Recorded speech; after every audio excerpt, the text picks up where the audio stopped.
జాతివైరం అనే చందమామ కథ చెప్పుకుందాం. పూర్వకాలమందు కాశీఖండాన్ని ఏలినటువంటి బ్రహ్మదత్తుడికి నూరుగురు కొడుకులు. నూరుగురు కొడుకులలో కడసారివాడు సంవరుడు. తన కొడుకులు ఒక్కొక్కలను ఆ రాజు ఒక్కొక్క గురువుకు అప్పగించి విద్యలు నేర్పించాడు. సంవరుడి గురువు బోధిసత్వుడు. బోధిసత్వుడంటే సామాన్యుడా? ఆయన మహాజ్ఞాని. రాజపుత్రునికి పితృ సమానుడుగా ఉంటూ కనిపెడుతూ వచ్చాడు. సంవరుడు గురుభక్తి కలిగి బోధిసత్వుని మాట దాటక నడుచుకుంటున్నాడు.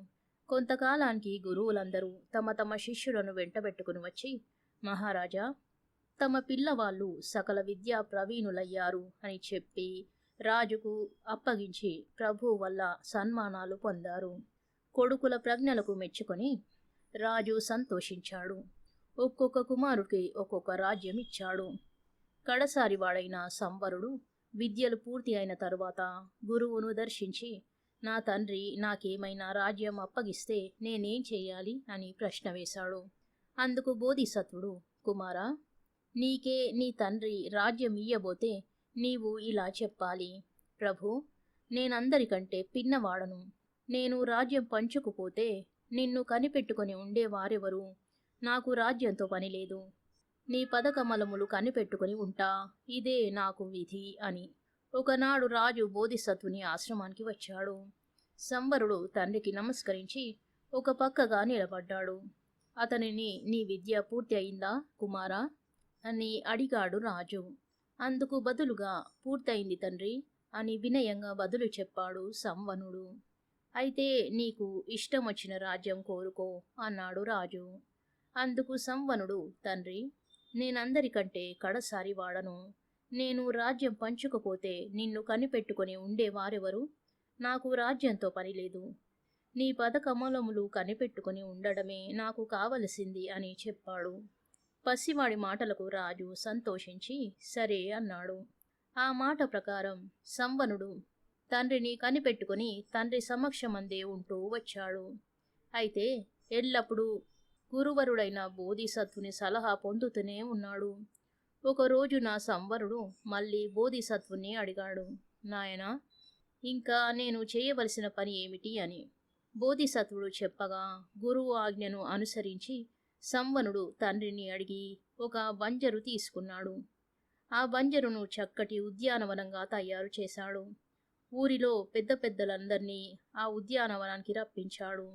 ఈ విధంగా సంవనుడికి ఎందరితోనో పరిచయం కలిగింది. తరువాత తండ్రి అనుజ్ఞ తీసుకుని సంవనుడు నగరంలోని చాతుర్వర్ణాలకు సంతర్పణలు చేయించాడు. మరి ఒక రోజున ప్రత్యేకించి రాజాశ్రితులకు పరివారానంతటికి సమారాధన చేయించాడు. ఆ పిమ్మట రాజ్యంలోని పటాలాలకు అశ్వదళాలకు కూడా పుష్కలంగా విందు చేయించాడు. తరువాత గురువాజ్ఞ ప్రకారం సంవరుడు తండ్రి అనుజ్ఞ పడసి పై దేశాల నుండి రాజభవనానికి వచ్చే రాయబారులకు, ప్రముఖులకు తగిన చక్కటి వసతులు అవి తనే స్వయంగా ఏర్పాట్లు చేశాడు. తండ్రి సమక్షమందే ఉంటూ ఇటువంటి మంచి పనులను నిర్వహిస్తూ సంవరుడు రాజ్యంలో అందరకు తలలో నాలుకగా మసలుకోసాగాడు. కొంతకాలానికి వృద్ధుడైన రాజుకు అవసాన కాలం ప్రాప్తించింది. అప్పుడు మంత్రులు వచ్చి, ప్రభు, తమ తరువాత ఛత్రాధిపత్యం ఎవరిది?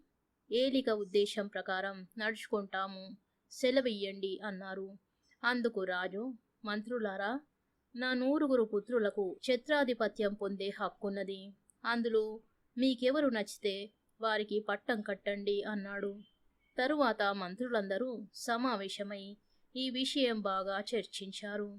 అందరి మనసు సంవరుని మీదనే లగ్నమైంది. ఆ ప్రకారం సంవరునికే అతి వైభవంగా పట్టం కట్టారు. గురువర్యుడైన బోధిసత్వుని సలహాలు పొందుతూ సంవరుడు న్యాయ మార్గాన రాజ్యపాలన చేయసాగాడు. ఇలా ఉండగా తండ్రి తదనంతరం సంవరుడు ఛత్రాధిపత్యం వహించిన వార్త తక్కిన 99 తెలిసింది. పెద్దవాళ్ళం మనందరము ఉంటూ ఉండగా కళ్ళు తెరవని పసికూన వాడికి ఛత్రాధిపత్యం ఎలా చెందుతుంది అంటూ వాళ్ళల్లో వాళ్ళు వాదులాడుకోజొచ్చారు. సోదరులంతా ఒక్కటయ్యారు. ఛత్రాధిపత్యం వదులుకుంటావా, మాతో యుద్ధం చేసి గెలుచుకుంటావా అని చిన్నవాడికి రాయబారం పంపారు. అంతేకాదు సైన్యాలతో తరలి వెళ్లి కోట ముట్టడి కూడా చేశారు. ఈ వార్త పట్టుకు వెళ్లి సంవరుడు గురువుకు తెలియజెప్పాడు. అప్పుడు బోధిసత్వుడు, ధర్మప్రభు, నీవు నీ సోదరులతో ఎన్నడూ కయ్యం పెట్టుకోకూడదు. నీ తండ్రి ఆస్తిని 100 వాటాలుగా పంపకం వెయ్యి. నీ సోదరులకు చెందవలసిన భాగాలు పంచిపెడుతూ, మీకు రావలసిన భాగం ఇదిగో తీసుకోండి. తోడి సోదరులైన మీతో నాకు పోరు వద్దు అని వ్రాసి పంపించు అని చెప్పాడు. అలానే నడుచుకున్నాడు సంవనుడు. అప్పుడు సోదరులందరిలో జ్యేష్ఠుడైన ఉపోసతుడు తక్కిన వారందరినీ సమావేశపరిచాడు. తమ్ముళ్ళారా, ఈ పిన్నవాడు నిజానికి మనకు బద్ధ శత్రువే, వైరి వర్గంలోని వాడే. కాని అలా పరిగణించడానికి మనకతడు అవకాశం ఇవ్వలేదు. అతని చర్యలన్నీ జనసమ్మతంగా ఉన్నాయి. తోడి సోదరులమైన మనతో తనకు పోరు వద్దన్నాడు. రాజ్యంలో మన వంతు మనకు సమంగా పంచిపెట్టి వేశాడు. ఇటువంటి గుణవంతుడిని ఏమనగలం? వానిలో ఏమని తప్పు వించడం? అది అటుంచి మనందరకు ఛత్రాధిపత్యం వహించే హక్కున్న మాట నిజమే. అయినా అందరము ఒక్కసారిగా దానిని పొందలేం కదా. ఈ పరిస్థితులలో మనలో ఈ ఒక్కడినే ఛత్రాధిపతిగా చేసి ఆస్తులన్నీ మళ్ళీ రాజ్యానికే చెందజేయడం ఉత్తమమని నాకు తోస్తుంది అన్నాడు. ఈ మాటలకు సోదరులందరూ ఏకీభవించారు. వారందరూ ఇప్పుడు సేనలతో సహా నగరంలో ప్రవేశించారు. అయితే ముట్టడించే ఉద్దేశంతో కాదు, సోదరుడైన సంవరుణ్ణి గౌరవించే సంకల్పంతో. సంవరుడు అన్నలందరకు ఘనమైన స్వాగతమిచ్చాడు. వారందరూ ఉచిత స్థానాలను అలంకరించగా ఛత్రపతి అయిన సంవరుడు గద్దెపైన రాజహుందాతో ఆసీనుడై ఉన్నాడు. కథ సమాప్తం. నీతి లేని కోతులు అనే మరో చిన్న కథ చెప్పుకుందాం. అనగనగా ఒక అడవి. ఆ అడవిలో సమస్తమైన జంతువులు సంచరిస్తూ ఉండేవి. అవి ఎటువంటి వైరము లేకుండా సఖ్యంగా మసులుతూ ఉండేవి. ఒకప్పుడు రోహిణి కార్తెలో ఎండలు మండిపోతూ ఉండగా ఒక కుందేలు తన బొర్య నుండి బయటికి వచ్చింది. ముందు కాళ్ళతో ఒక్కమారు ముఖం తుడుచుకొని పెదవుల మీద నాలుక అటూ ఇటూ తిప్పి చుట్టూ కళ్ళ చూసేసరికి వేడి గాలి భరించలేక ఆపసోపాలు పడుతూ వస్తున్న 4 కోతులు దానికి ఎదురుపడ్డాయి. కోతులు కుందేళ్లు ఒకళ్ళనొకళ్ళు పలకరించుకున్నాయి. కుశల ప్రశ్నలు వేసుకున్నాయి. ఒక చెట్టు నీడన నించుని చాలాసేపు పిచ్చాపాటి మాట్లాడుకున్నాయి. అన్నీ అయిన తరువాత కోతులు ఊరికే ఉండక తమాషాకి కుందేలుతో, నేస్తం, మా ఇంటి దగ్గర కడవ నిండా ప్రశస్తమైన పుట్టతేనె పట్టి ఉంచాము. ఆ మకరందం ఆరగించావంటే ఈ వడదెబ్బ కాస్తంత తగ్గుతుంది. రా మాతోరా అని చెప్పి దానిని ఆహ్వానించాయి. తెల్లటివన్నీ పాలే అనుకునే అమాయకురాలు కుందేలు. వాళ్ళ పిలుపు నిజమేననుకొని అది కోతుల వెంట వెళ్ళింది. వెళ్ళగా వెళ్ళగా ఒక బ్రహ్మాండమైన జువ్వి చెట్టు కనిపించింది. ఆ చెట్టు పైన నివాసానికి తగిన చక్కటి ఏర్పాట్లు ఎన్నో ఉన్నాయి. ఇదే కోతుల బస. కోతులు 4 చెంగున ఎగిరి కొమ్మలు దాటుకొని బస చేరుకున్నాయి. అక్కడ ఒక పెద్ద కుండ నిండుగా తియ్యటి పుట్టతేనె ఉన్నది.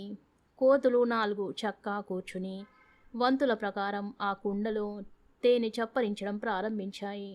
నేస్తులైన ఆ కోతులు ఇంకా ఎంతకీ తేనె తెచ్చిస్తాయా అని చెప్పి ఆశతో కనిపెట్టుకున్నది కుందేలు.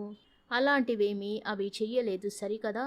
అందులో ఒక కోతి, ఓయి కుందేలు, ఏమిటి సందేహిస్తున్నావు? రా, చెట్టు మీదికి రావయ్యా. ఈ మధువు చూడు, అమృతం, దేవతలు తాగే అమృతం అని లొట్టలు వేస్తూ ఊరించింది. కోతులు చేసిన కుచేష్టను గ్రహించింది సూక్ష్మబుద్ధి గల కుందేలు. ఓసి తిమ్మన్నల్లారా, మీ పని ఇలా ఉన్నదా? కానీ మీ గడ్డి మీకు తినిపించకపోతానా అని మనసులో అనుకుని తల వంకించి తన బొరియలోకి మరలిపోయింది. కొంతకాలమైన తరువాత ఆ అరణ్యంలోకి కోతులను పట్టే వేటగాళ్ళు వచ్చారు. వాళ్ళు తరుముకు వస్తున్న కొద్దీ కోతులు ప్రాణాలు రక్షించుకోవడానికని అడవి లోపల కంట పోజొచ్చాయి. అలా పారిపోతున్న కోతులకు మన కుందేలు నివసించే బొర్య పక్క నుంచే దారి ఏర్పడి ఉంది. ఈ సమాచారం తెలిసిన కుందేలు ఒక తమాషా చేసింది. దారిలో బాగా ఒక 25 గజాల మేర ఆకు అలము పరిచి ఒక రాత్రి వేళ నిప్పు పెట్టింది. ఆ చెత్త అంతా కాలిపోయి మసి అయి ఊరుకుంది. ఏమీ ఆనవాలు తెలియకుండా దానిపైన ఎండుటాకులు మామూలుగా సరిచేసింది. కుందేలు మనసులో అనుకున్నట్టుగానే ఒక రోజున దాని నేస్తాలైన కోతులు 4 చెప్పిపోదామని అక్కడికి వచ్చాయి. వాటి అవస్థకు కుందేలు విచారం నటించి, అయ్యో పాపం, దారి తెన్ను తెలియని ఏ దేశానికి పోవాలో కదా మీరు, కష్టకాలం వచ్చి పడిందే, మళ్ళీ మనం కలుసుకునేదెప్పుడో అని సానుభూతి కనబర్చింది. కోతుల గౌరవార్థం కుందేలు వాటిని విందుకు పిలిచింది. తన బొరియ దగ్గర ఎంతో చక్కటి ఏర్పాట్లు చేసింది. ఆ నదిలో స్నానాలు చేసి రండి, మంచి ద్రాక్షరసం తెప్పించాను, ఆరగిద్దాం, పోయి రండి చప్పున అంటూ తను తయారు చేసి ఉంచిన ప్రదేశం మీదుగా దారి చూపింది. కుందేలు విందు నిజమేననుకున్నాయి కోతులు. నదికి స్నానానికి పోయి బొరియకు రాబోతుంటే ఆకుల కింద నుసి ఒంటికి అంటుకొని అవి నల్లగా తయారయ్యాయి. అదేమిట్రా గోలా అనుకొని మళ్ళీ నదికి పోయి కోతులు మసి కడిగేసుకు వద్దామని స్నానం చేసిన తడి వంటికి ఈ మసి మరింత ఎక్కువగా అంటుకుంటుంది కదా అనే బుద్ధే పోలేదు వాటికి.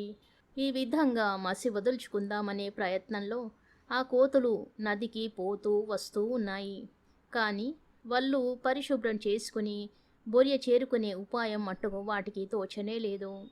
ఇలా ఆ నదికి వస్తూ పోతూ ఉన్న ఆ కోతులను ఎంతో ఆప్యాయంతో పిలుస్తూ, రండయ్యా కోతులారా, ఎంత మధురాతి మధురంగా ఉందయ్యా ఈ ద్రాక్షారసం అని ఊరిస్తూ ఒక్కొక్క గుటకే వేయసాగింది కుందేలు. అంతలో వేటగాళ్ళు తరుముకు వస్తున్న సందడి అయ్యేసరికి బుద్ధిమాంద్యం గల మర్కటాలు కుందేలు వైపు తిరిగి చూడనైనా చూడకుండానే ప్రాణరక్షణ కోసం దారి పట్టాల్సి వచ్చింది. పోతూ పోతూ కోతులు, ఆనాడు మనం కుందేలును వేలాకోలం చేశాం, దానికే ఇప్పుడు ఈ విధంగా దెబ్బతీసింది అది. విలాసం కోసమైనా ఒకళ్ళ మనసు నొప్పించకూడదు, బుద్ధి వచ్చింది అని అనుకున్నాయి. కథ సమాప్తం. శుభం.